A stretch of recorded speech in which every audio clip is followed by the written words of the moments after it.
আসসালামু আলাইকুম, সবাই কেমন আছেন? আশা করি ভালো আছেন। আজকের দ্বিতীয় পর্বে থাকছে রেনাল ক্যালকুলাস বা কিডনি স্টোনে কি কি লক্ষণ দেখা দিতে পারে। প্রতিদিন মানুষের কিডনি 180 লিটার পরিমাণ রক্ত পরিশোধন করে আর দিনে 1 থেকে 2 লিটার পরিমাণ প্রস্রাব তৈরি করে। কিডনির এই পরিশোধন প্রক্রিয়ায় ইলেকট্রোলাইটের ভারসাম্য বজায় রাখা এবং শরীর থেকে টক্সিক বা বিষাক্ত পদার্থগুলোকে বের করে দেয়।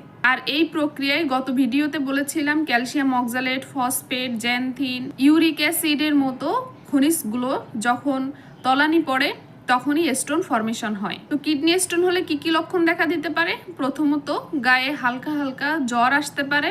2, বমি বমি ভাব থাকতে পারে। 3, হেমাচুরিয়া বা প্রস্রাবের সাথে রক্ত যাওয়া, প্রস্রাবের রং গাঢ় লাল বর্ণ আসতে পারে। 4, পাঁজরের পাশে ব্যথা। পাঁজর বলতে আমি একটু দেখিয়ে দিচ্ছি, এই ব্যথাটা ঠিক এখানে এবং এখানে হতে পারে। এই ব্যথা কখনো তীব্র হতে পারে, আবার কখনো ব্যথা নাও থাকতে পারে।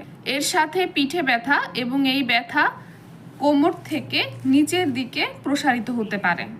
পুরুষদের পেনাইল বা টেস্টিকুলার এরিয়াতে ব্যথাটা ছড়িয়ে পড়তে পারে। সুতরাং গায়ে জ্বর জ্বর ভাব, পাঁজরের পাশে তীব্র ব্যথা এবং পিঠে ব্যথা, সাথে যদি বমি বমি ভাব থাকে এবং প্রস্রাবের সময় জ্বালা পোড়া করা অথবা প্রস্রাব ফোটায় ফোটায় আসা আর প্রস্রাবের স্বাভাবিক বর্ণ পরিবর্তন হয়ে গাঢ় লাল বর্ণ আসা, এই লক্ষণ দেখা দিলে দ্রুত ডাক্তারের শরণাপন্ন হবেন এবং ডাক্তার বিভিন্ন পরীক্ষা নিরীক্ষা যেমন রক্ত পরীক্ষা, আল্ট্রাসাউন্ড বা প্রয়োজনে এক্স রে বা নন কন্ট্রাস্ট সিটি স্ক্যানের মাধ্যমে শিওর হলে তারপর পরামর্শ অনুযায়ী চিকিৎসা গ্রহণ করতে হবে।